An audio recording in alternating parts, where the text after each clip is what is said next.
Hello and welcome to Nerdarchy, for nerds by nerds. And tonight I'm hanging out with this nerd. Nerdarcist Ted, how are you doing this fine and lovely evening, sir? What's going on? Doing all right, doing all right. I mean, I did get have someone hit my car and disappear today, but other than that, Oh, fantastic. that sucks. Car things are never a good thing, Yeah, yeah. but it's certainly better than my last car issue where I had brake failure while driving. Yeah, that's never good. I mean, I've experienced that with a truck, uh, a commercial truck, so I know Yeah. it's not fun. Well, I had an SUV, and sadly, it is. Mm. These things happen. But anyway, we're Sure, here to talk about. I mean, I guess these could all be random encounters that could happen in your games. sure. With a little reimagining. But we're here to talk about D&D ideas, Dawn, and before we jump into anything, we just sort of shout out to Easy Roller Dice, whether it's your first set of dice or your 1 millionth set of dice. Easy Roller Dice for all your dice rolling needs. We have a special coupon code for your first purchase at Roller Dice for a whopping 25% off. And also, we have their Dice of Giant Series 2 Kickstarter link in the description as well. So you can go check them out. If you like really big dice, you'll like 48 these. millimeter D20s in seven different forms. You lost them, you found them, and lost them, and then found them again. No. I lost them, found them, and then didn't grab them for last week. I knew exactly where on Monday. Yeah. Oh, I've got the container over there. I've got three of the different series one, within reach. The other one's up here behind my head. Yeah, yeah. So in the new one, there's the Cosmic Giant, the Mist Giant, the Shoal, the Blood Etten, the Valley, the Lurid, and the Dune.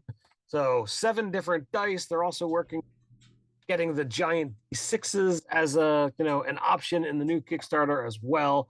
So you definitely want to go check that out if you're into some monstrous dice to add to your Dice Goblin collection. So, today's topic is dawn, right? New beginnings, renewal. It all kind of goes together. But I had a question for you. Sure. You play in a game and have been playing a game for a long time. Yep. That game is called the Dawnbringers. Why are you guys Indeed. the Dawnbringers? They were named the Dawnbringers, I think, before I even joined the game. And even though I wound up watching season 1, I really cannot tell you exactly why they picked that particular name. I don't even know whether it was like V or Jeremy or Scotty who wound up coming up with it. But it was one of those things like, all right, come join the Dawnbringers game. So you can go over to Mini Terrain Domain on YouTube and go back to season 1 and rewatch those first 12 episodes. And somewhere in like the first 3 or 4, I think they came up with the name and stuck with it. Uh, So now you guys call the game the Dawnbringers, but like the character, like the adventuring group in the game, are they the Dawnbringers? they are indeed the Dawnbringers. That is the adventuring party's name. In fact, my character, who is a forge cleric, he's a number of things, but he's also like a worshiper of Moradin. When you've officially welcomed into the Dawnbringers is when Thorgarn makes you a bracer that has the Dawnbringers logo on it. Uh, And so what is the logo? it's just a sunrise, Okay. You're like, I don't know. We never talk about that either. uh, No one's told me anything. it's basically like the half circle, Yeah. coming off the horizon with the sun rays coming off of it. Uh And then as befitting the name, like I don't know exactly what's in the full adventure for Rime of the Frost Maiden, but there it was endless night, and we went and brought the dawn. So we literally that in that season were the Dawnbringers. it So all was leading up to that moment. but we are closing in on the end of season 6 because the game's been running for 4 years, and then we're going to move into, after season 6, a short story arc finale, and that's Uh going to wrap up. So That's crazy. I can't believe you playing that thing for 6 seasons and you don't Yeah. know why you Well, guys are called the Dawnbringers. you're gonna make me go back and watch those first handful of episodes. Yeah. Um, I mean, I just I consider Thorgarn just to kind of tag along to like the initial group.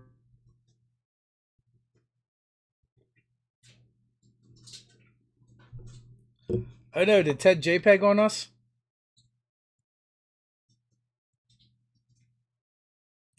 Yep. Ted has. Oh, are you back? I don't think I went anywhere. It was like someone cast hold person on you from my end. Oh, I'm so sorry to. Uh, you, you JPEG'd on us. I'm so sorry. But out of the initial four characters, two of are no longer a part of the game. One of the players has moved on, and when we went into season 2, one of the players changed characters. They weren't interested in playing their druid anymore, so they moved to a wizard. So I've never met their original character. Yeah. So one of the things like that I was thinking about when I threw this topic out there is the idea of a lot of the magic items reset at dawn or Right. dusk, depending on the item, right? Sure. But most of them, it is dawn, and that really kind of made me think of also like the D&D cartoon when all their magic items start fading and losing their power. I believe we did the review for that someplace, and it's up on the channel somewheres. Right. But so I think that could be like a cool plot hook where, for whatever reason, the characters they awaken at dawn, they awaken the next day, and their items haven't recharged yet. For whatever reason, and then they have to kind of figure out what's going on with their magic items, or what's going on with Dawn. Yeah, I definitely, was thinking along the lines of, the magic items connection with the topic of dawn. So I definitely see what you're putting down, and considering how often GMs kind of get into a situation where it's like, oh crap, I gave them something that I shouldn't have, or that might have been too powerful, and I don't know exactly how to deal with it.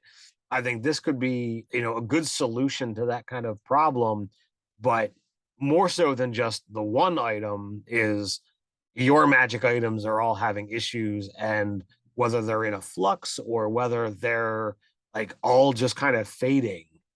Perhaps they've got to travel somewhere and figure out what the problem is, or like items have to be kind of like dipped into this like ever flowing magic well to restore it, or whatever solution that you might be able to come up with.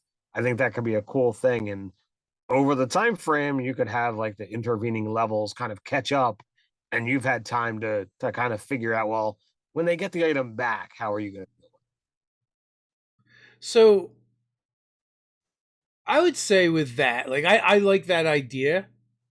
With the caveat, like it could be a way to ice a player's magic items for a couple levels, right? it? Right. But I think at the end you should like reward them and upgrade something or give them Oh, of course. something. I would never like because also like we've both played with really punitive GMs that would do something like that, more of like, oh, they messed up, so now they're going to punish the players for Right. their mess up. The trick is to how do you de-escalate the situation in a way that doesn't feel like to the players you're just punishing them. Right. You have to make it a part of the story, and like even initially it might come across as very, hey man, why are you messing with my character? Why are you doing this? And as long as you're not just singling out one item or one person, then it can be, well, this is part of the story, and whether you had something planned or what have you, the players don't always know what you've prepared, what kind of things you've got going on. What if it was, oh, you got something really cool, you had it for a session or two, you really got one over on the DM, ha ha ha, but this has been planned all along, and it was supposed to be all right, well, I gave you something cool, I let you play with it, now I'm taking it away. But I 100% agree that, there always needs to be that reward, that give and take, because players don't like to be mucked with. I've been on the receiving end of that, throughout most editions of the game. And it's like, all right, it's not fun. But once you figure out that it's not a DM who's trying to muck with you as a person or muck with your character, then there's the rationalization of like, all right, I can deal with this. I just have to get through that mental leap. Yeah, you definitely have to wrap it in story and do it in an engaging way that the players feel like they're taking part in the story and the story isn't just being done to them. Right. That I think that is always the key. So Park's got a question. If an item gets it charges back at dawn, runs out at say midnight, if that person teleports miles away to where it is dawn, would the item get its charges back? I think the item would get jet lag. Well, I mean, I think to me the stronger question is what happens if you teleport somewhere where it's past dawn? Mm. Only at dawn, if it experiences dawn's light, do they return, or like is it a scenario of Did you miss dawn? Did you miss dawn and therefore you, or is it, oh well, it's past dawn, so I guess it refills. It's one of the reasons why whenever I tend to make magic items anymore, like I won't use that dawn or dusk scenario. I'll do when you complete a long rest, because all right, you want to push on, you push on, but if you don't rest, that item does not get reset, even if dawn tends to happen. So I have mixed feelings about that. I I think it is kind of cool to have this resource that does recharge no matter what, Mhm. because it's running off of a different condition than your other abilities. Sure. Now that being said, going back to Park's question, that makes a lot of assumptions. Like that assumes like physics and astrology in our world works the way it does in a D&D world, right? That Mhm. like I mean, it's night everywhere at once and it's day everywhere at once. Um there are no time zones. It's daytime because the sun god drags the sun across the sky from their chariot, right? Like, depending on how you're how things work in your D&D world, that might not even be relevant. True. I honestly, I've never had to worry about that particular problem. I've never, said, "Oh, let's such and such here, and they're gonna teleport there, which is X amount of distance. What time of day is it?" And calculate all of that kind of nonsense. Yeah. Never been anything I've cared about or thought about or put. I It's like, all mean, right. in the real world, dealing with time zones sucks. There's no way I want to port that into my D&D game. Like, let me take this real world thing that sucks on a regular basis for us because we deal with a lot of different people in different time zones and making sure you get that all right. And let me port it into my fantasy world to create this like this different problem that no one wants to deal with. I don't do a lot of travel, but I recently traveled to and then from England, and from the Philadelphia airport. It's like a 6 or 7 hour flight, depending upon how wind speed and all that stuff is treating the plane. But there's a 5 hour difference when you're flying. So like I left when I was coming home, and I had been up since like 3 o'clock in the morning, and it felt like it was dinner time. It was only noon, here. I'm like, oh my God, I've still got so much day left. It just sucked. And there I flew at night, so like I slept some of it anyway, and it didn't seem quite as bad that direction. But coming home, it was bad, and it took me days to kind of get back into the cycle here. Yeah, I mean, it is basically like time traveling without a TARDIS, and I don't recommend. But yeah, so again, but I do think it's kind of relevant as far as you know your D&D world, and it's like, is that a thing? Is that something think something that people are worried about? Like, how precisely are most people tracking time? Hmm. Yeah, I imagine like for for a lot of things, dawn would be a very powerful thing. When dawn hits, that's when the creatures of the night have to be gone already, because anything that is bothered or killed by sunlight has to have found a way to hide from it, or could possibly be destroyed. You have the renewal aspect of magic items, and that's apart from any religious aspects or ceremonies that happen. There could be a number of religious or spiritual orders that is like, all right, at dawn I'm up and praying, or I'm up and doing these kinds of activities on a routine basis. And I feel like you could bring that into your character by like, all right, well, as someone who used to be an early bird, not so much anymore. I want to play a guy. I want to play a cleric of a sun god that hates mornings. I was thinking the other way of like, you so often have characters pushing, pushing, pushing. Mm.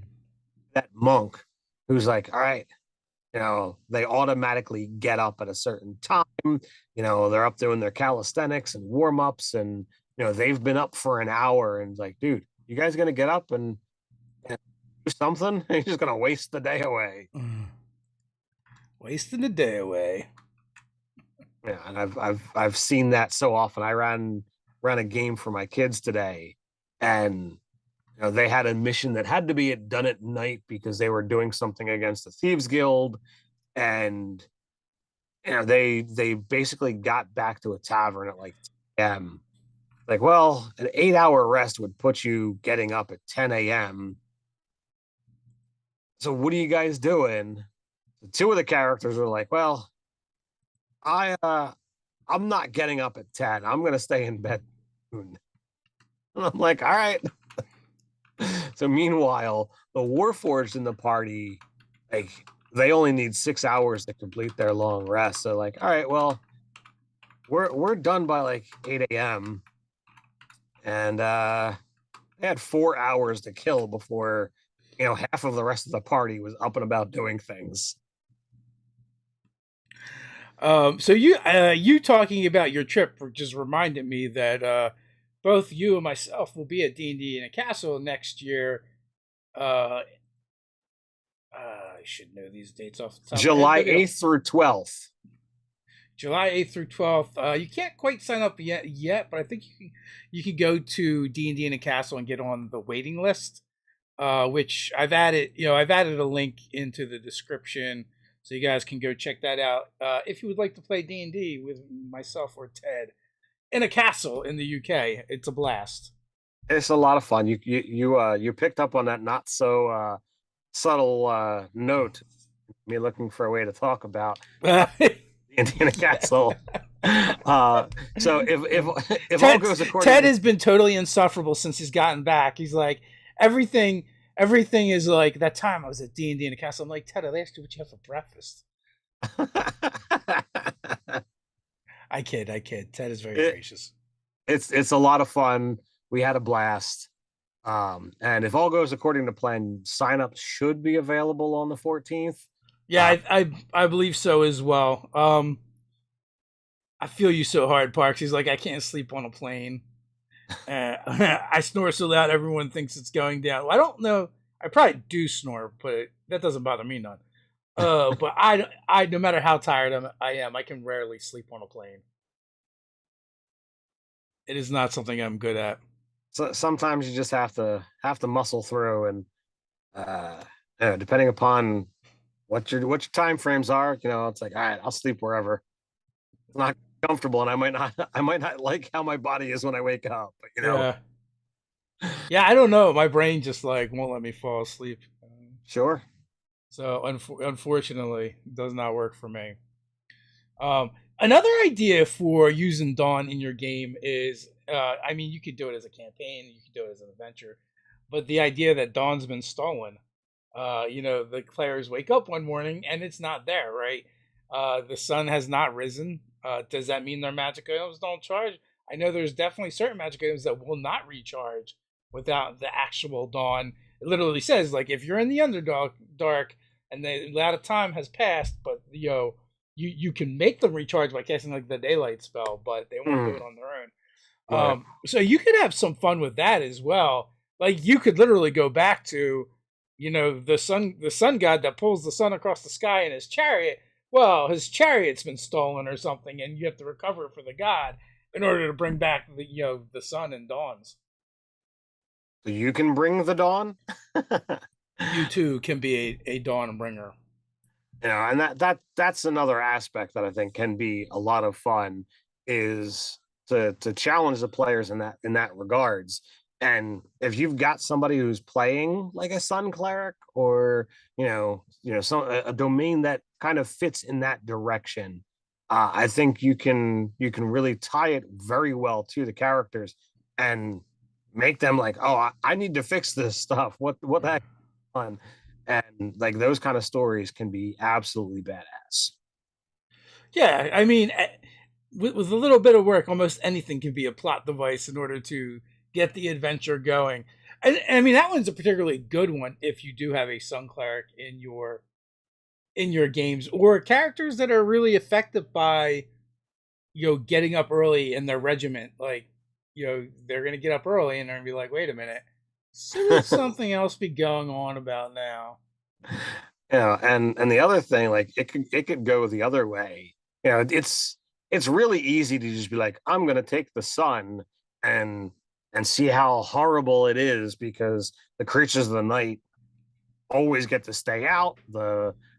With it being nighttime, crops are not going to grow. Weather is going to be very different, and you know, people are going to just generally be more afraid and worried, which only ramps up the tension and the problems.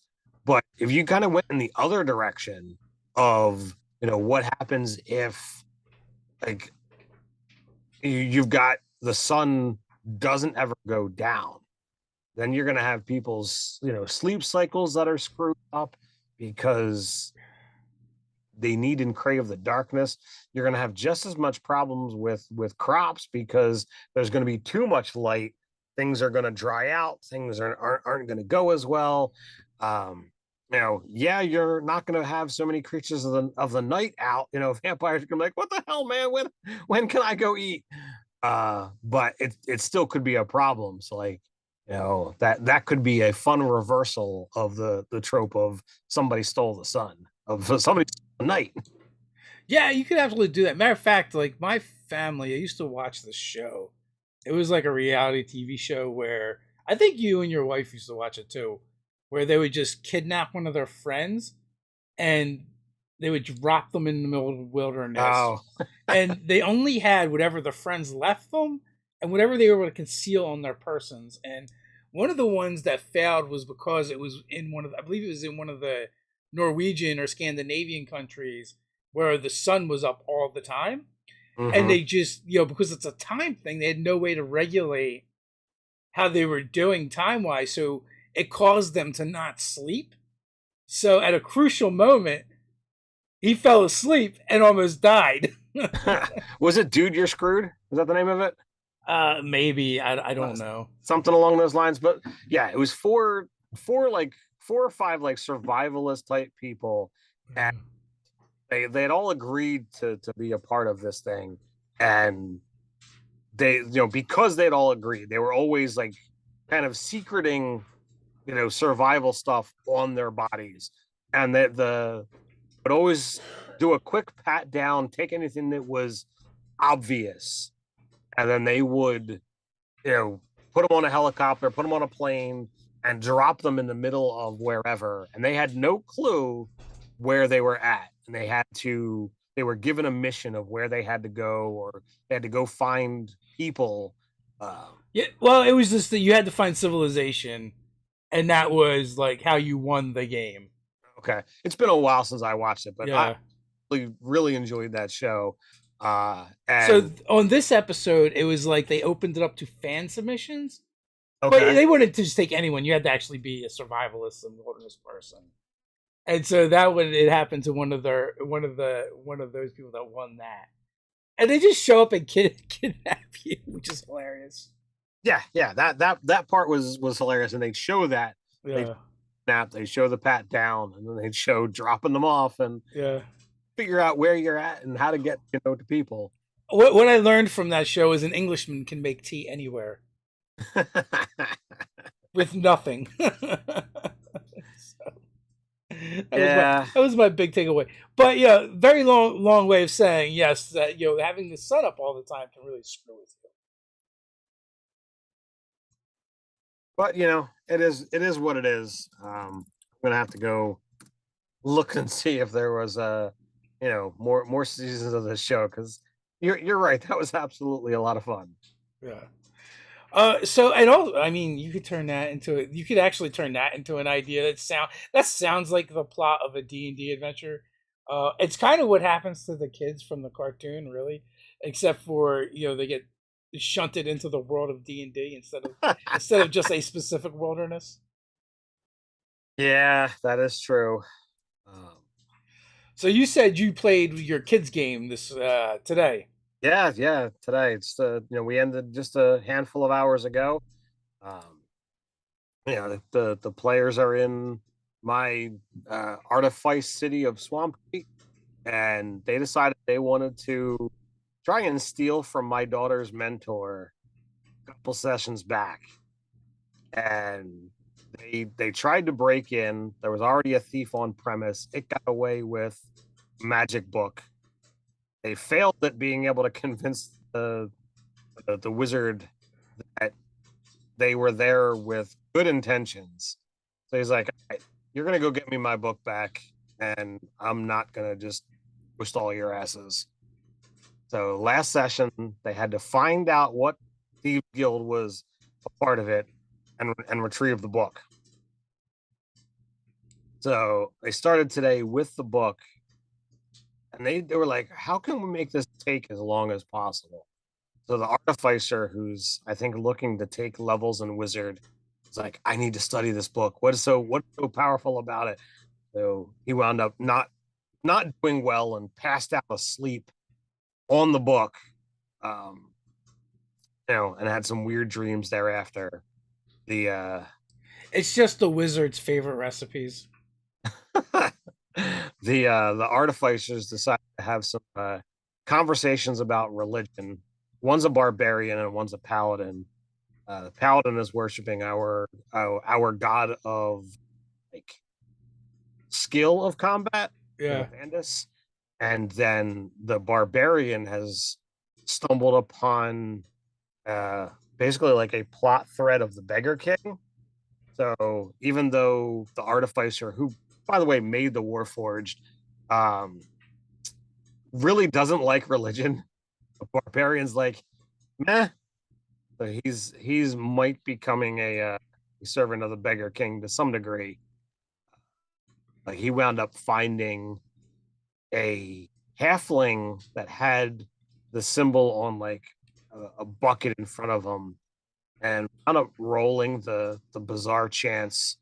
So like a servant of the Beggar King was actually that halfling. Uh, When he dropped the coin in the bucket, their eyes kind of like changed to look like gold coins.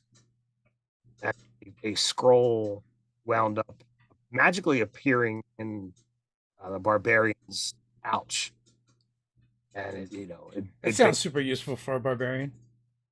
well, I mean, he read it. Beggars can't be choosers.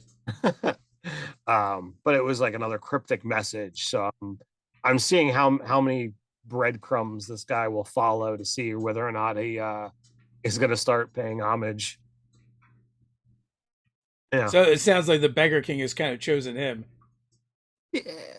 It's seeing. It's going to be a two-way street. So if he, Testing. then so will he. If he doesn't, we'll see what happens. So D Dickinson, long time no see. Do you live stream your games? We live stream at least one game a week. Generally, Those Bastards is the game we're playing right now, which is a 5e D&D game. Matter of fact, we'll be streaming it tomorrow at basically this time, 8:30.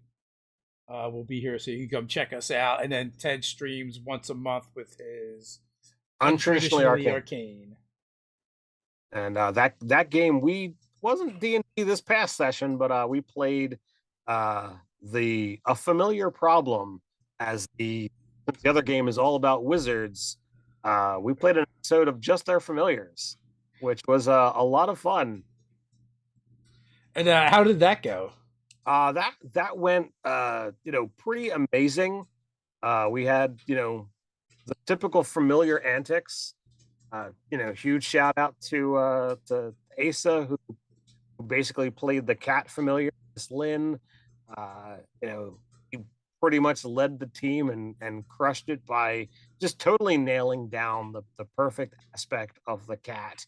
I thought that was a lot of fun. So, what were the other familiars? You had a cat. So we had a cat, and then we had a peacock. Those were our pretty normal ones. Then we had a skull-headed bat, which was Robin's familiar, which in its normal form, that's actually the spirit of a goblin. So that one was a little messed up. That was Echo. And then our most bizarre familiar was Mustachio the Mustache, played by Jake, our resident beardomancer, in the traditional. How did you like? It's just a one-page RPG, right? Yeah. It was put out on free RPG Day. I'm certain that the glare, you're going to be able to completely see this. But it's put out by the fine people of Critical Role.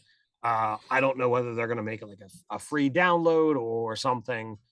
But if you'd gone to your local flag on free RPG Day and they had participated, you could have gotten a copy then. But it's a lot of fun. It's very streamlined.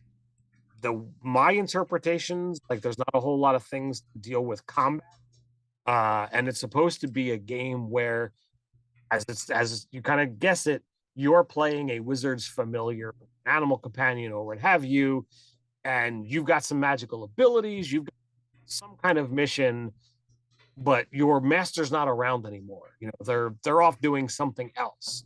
So while the adventurers are doing something, you get to play around and have your own story, and muck around with things. And if you're successful, great. If you try and do something that's dangerous and you fail, or you roll low enough, you get stressed. And if you roll under your stress, you freak out. And every animal has like a break condition. You flee, or it could be this. Actually, let me so like the break condition is megalomania. The owl is overconfidence. The bat is vengeance. The frog or toad is depression, so on and so forth. And if the rest of the party isn't able to get the person to calm down, your break condition, you're just done and off you go. And essentially that familiar is out of the game. So if you're playing the bat, you go off to become a vigilante. Essentially. Vengeance is mine, says the bat. Yeah, that's hilarious. But you get, there's pocket magic, which, there's 12 different options. So you can make someone drop something, you can change your form, you can start fires, you can turn invisibility, you can make things, coated in water, you can summon a hole, you can summon a horse, you can speak to an object. These are just some of the options. And you get 3 of these things, and once you use it, it's done. And you don't get it again, unless you play another session. But I had a lot of fun playing it. I had made sure that I had watched the actual Critical Role playthrough of a familiar problem beforehand. And that was just Friday. So, folks, if you go on the channel, it should be fairly easy to find if you want Yep. to check out Ted and company playing that game. Yeah, like I said, a lot of fun. Easy game to pick up. You roll a 10 to do everything. You know, your animal stat. You know, you pick your animal, and it just tells you what your stat blocks are for the handful of different stats that are in the game. When you're making a roll, the DM sets the difficulty. You roll your D10. You add whatever modifier they tell you, and boom, you're done.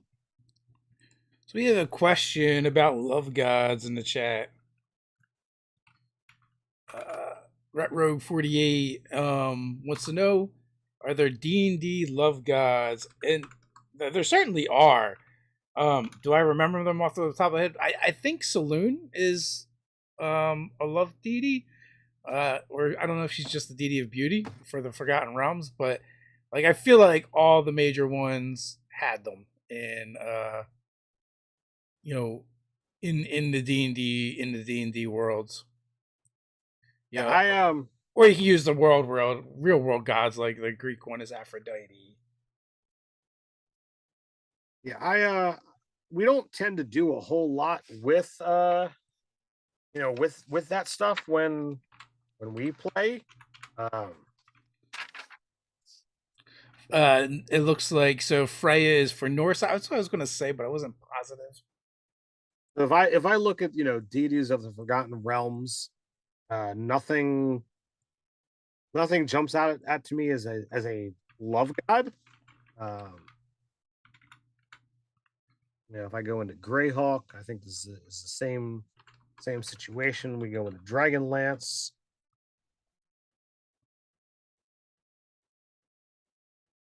Oh yeah, maybe it is not Selena. Maybe she's just beauty and other things. I don't know.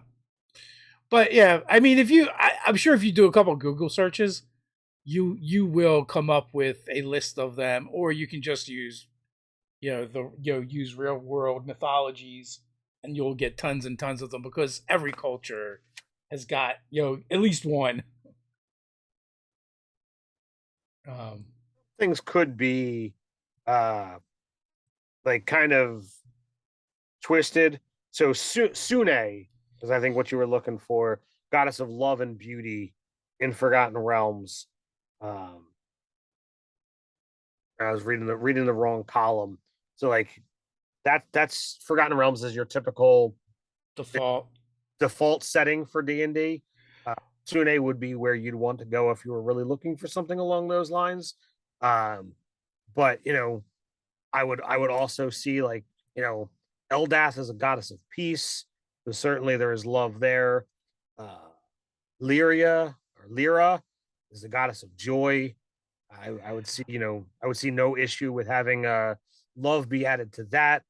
Malil, god of poetry and song, is another one that I would feel like it's not too far off from there. Yeah, I know.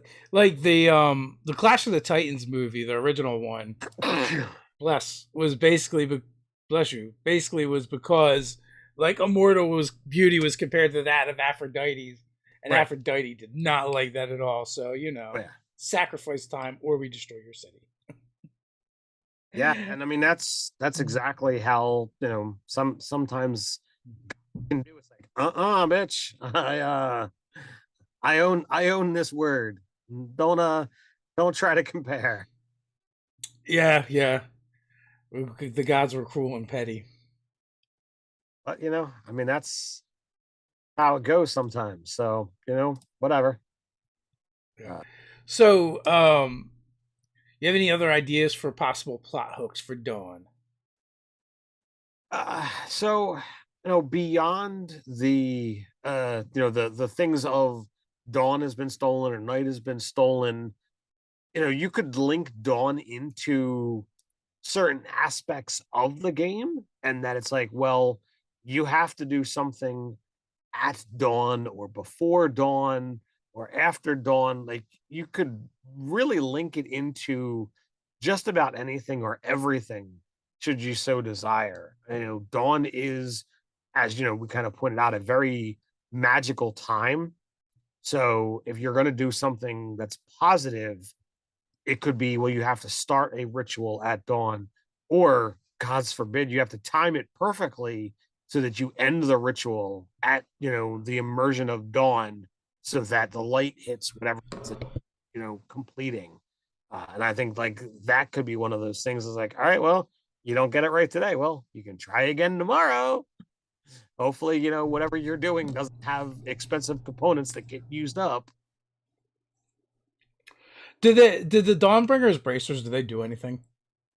Uh Off the top of my head, I know that they do, but I don't remember what it is. Uh Look, man, I just make them. I don't know. I mean, it was one of those things that, you know, the DM has allowed me to actually enchant items to a minor degree. Uh, Um, I've had DMs like that too, so you know. so I try to be a little bit careful with this and that. I don't want to be like, oh, can I abuse this? And haha, I start my own magic item forge. Yeah. Do we have any It's like business to go over? the I mean, it wasn't not super important. Just a kind of nod out there to our awesome friends over at WizKids. I got a nice collection of Spelljammer minis that I'll be talking about in the near future. With the set that's going to be coming out, soon. They've got all of the different Spelljammer vehicles that you can, like, they're sized down to have some awesome ship to ship combat. Uh, I'll definitely be looking forward to that, or to experimenting with and doing some articles about Spelljammer. But there's some pretty awesome minis, like the Braxit that just looks like this super huge rhino dude. Um, and then if the big solar dragon wasn't enough, the other solar dragon that's here, oh, nice. some as well. It is pretty cool. So I adore the WizKids minis, and I think you just adore minis. I do. But WizKids is come pre-painted and you just take them right out of the box and use them. Plop So them on your table. I absolutely adore them.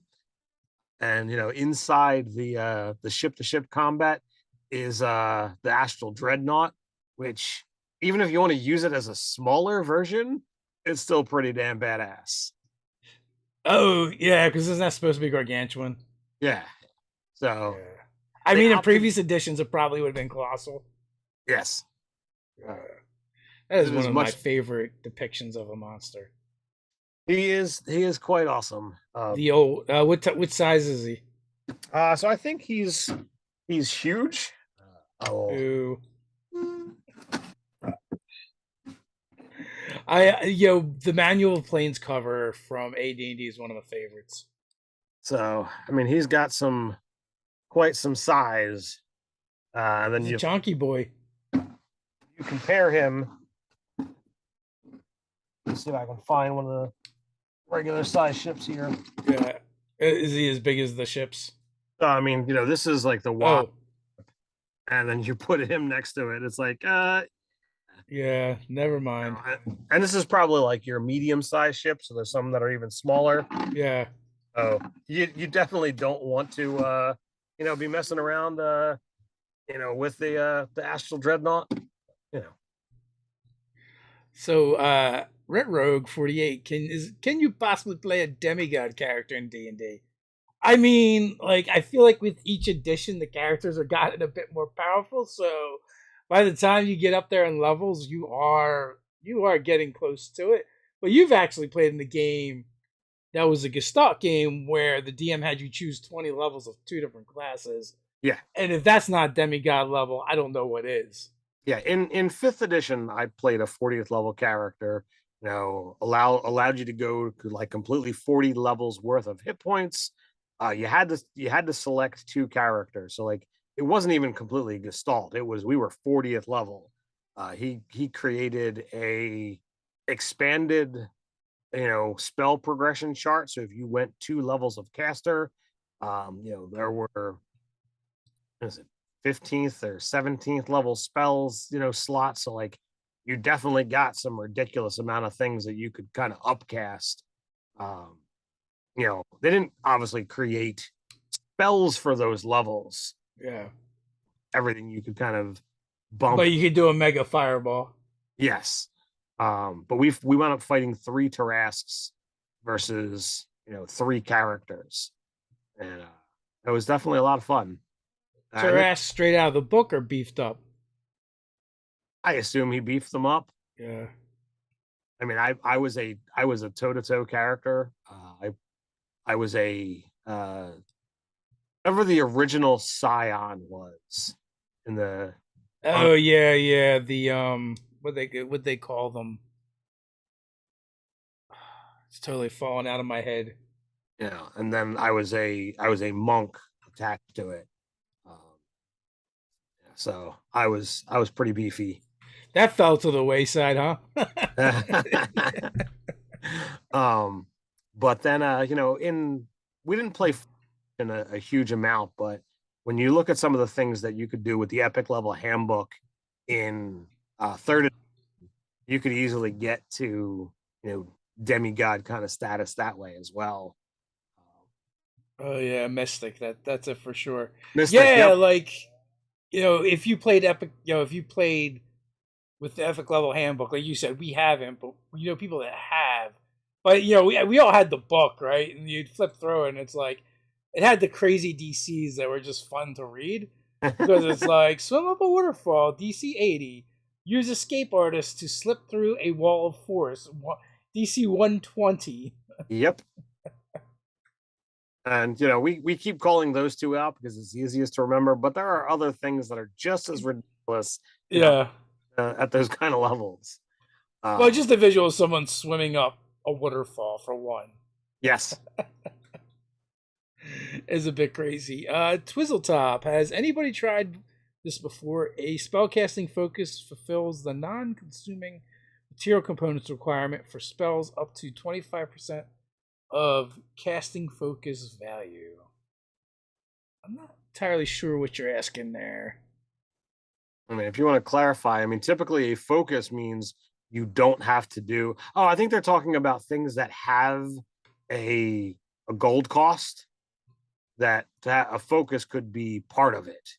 Yeah, I mean, I think I would rather do a magic item that either works off of charges or a limited number of uses, only because it seems okay at face value, but then you start sifting through the spells, and some of them have some really insane costs to be able to just do that whenever willy nilly. I feel like that those restrictions are in there for a reason.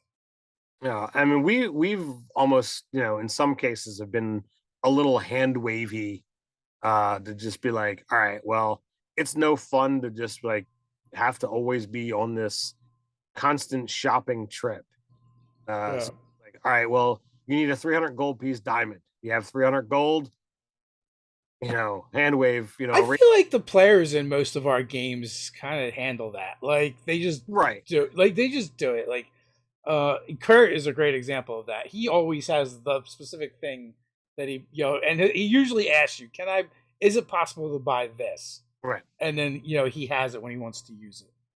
But when you start thinking there's like, you need a golden diamond encrusted chalice for, Hero's Feast, or, you need some obscure something or other for this, or, got, the 5,000 gold piece jade for Awaken, 1,000 gold piece ruby for Simulacrum.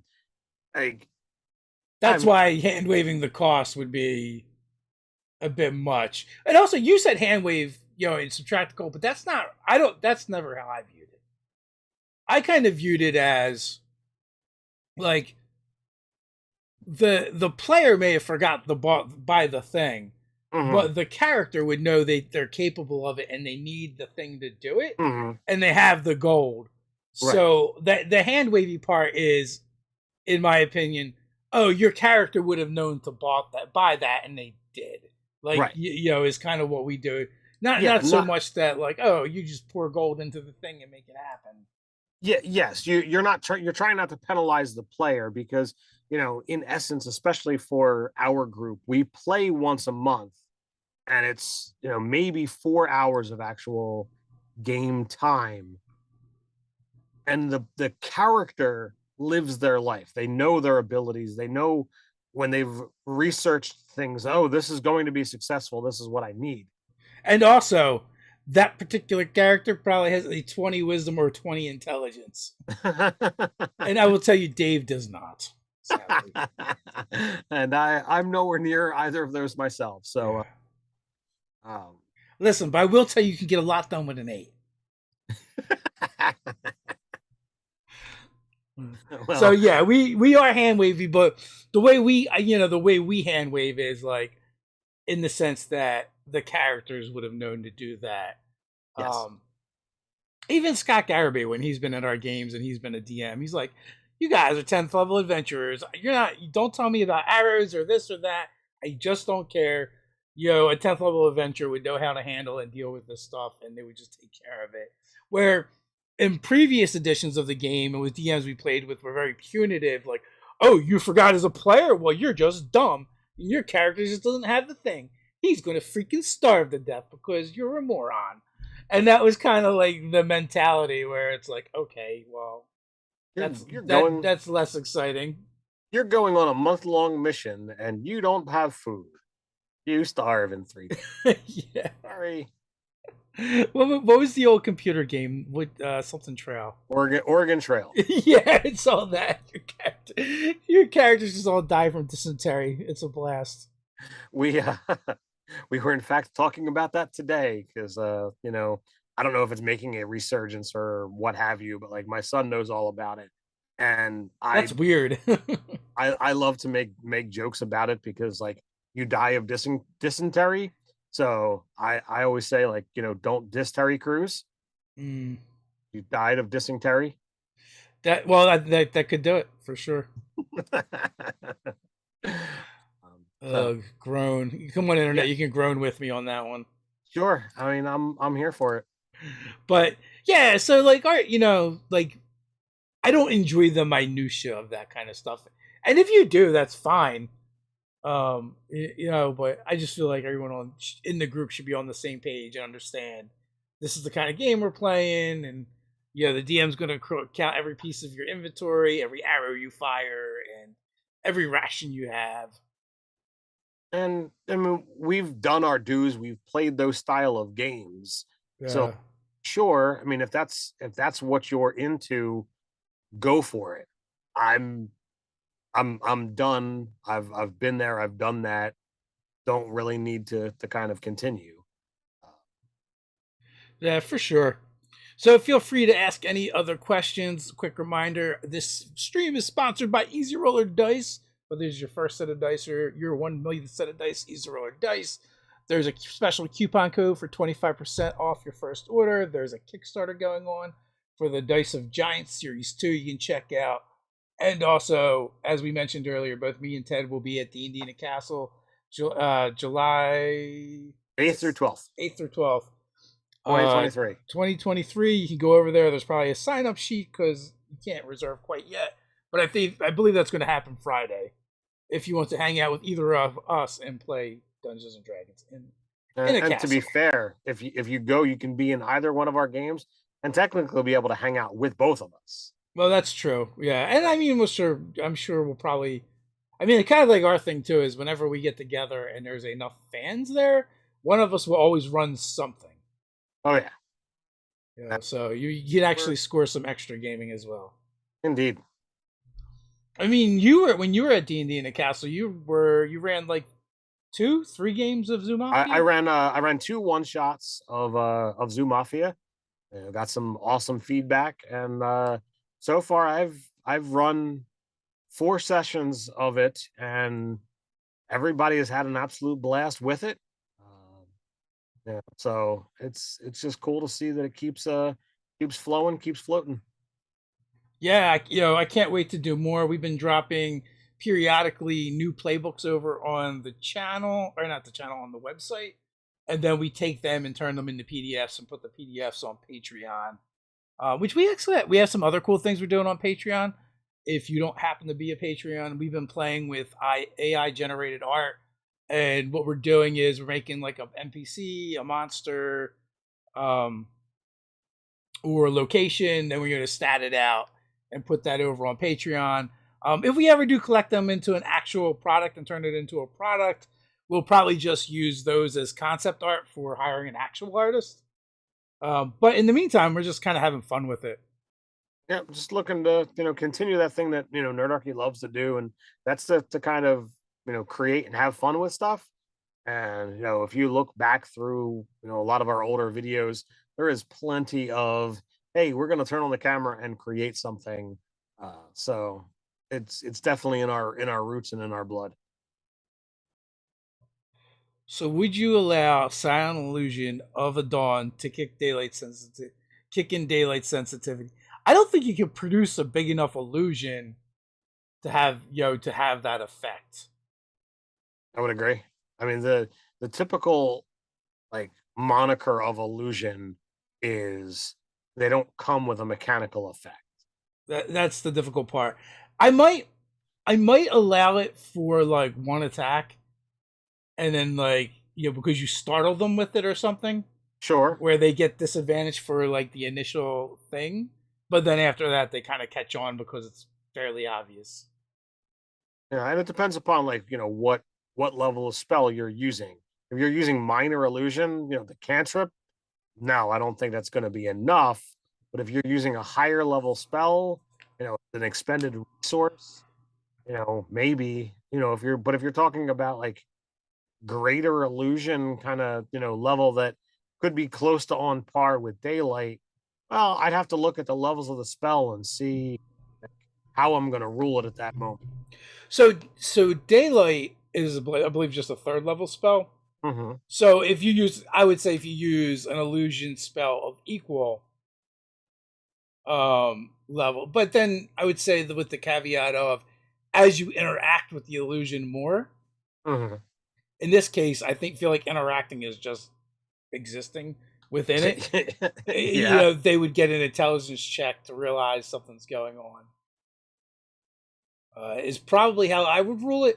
I try and rule in favor of the players when it comes to illusion magic, because it is one of the coolest schools of magic, but it's the easiest one for your GM to just bone you on and make it not fun and be like, I never want to take one of these spells again because it's up to my GM to abdicate it, and my GM's a jerk and they don't want me to do fun things. Yeah, if you've got a creative player and an accepting GM, you can definitely do a lot with illusion magic. But if you've got a GM who just is like, no, illusionists suck. Yeah, unfortunately. I mean, they tried to do some things to make it a little bit better for 5e, but at the end of the day, a lot of it is going to be decided by the GM whether your stuff's going to work or not. I know that illusionist used to be one of my favorite classes, and that's right, it was a class back then. The gnome illusionist was one of my go-tos. Indeed. Back in the day. So we are coming up on the hour mark. Anything you want to say, Ted, before we head on out? Nah, I mean, hit those links down in the description. Check out our games. Check out the different things that we have going on. Oh, tomorrow's video, we're gonna do a video on the things that we think are awesome and maybe not so awesome about 1D&D. That's going to go up tomorrow afternoon.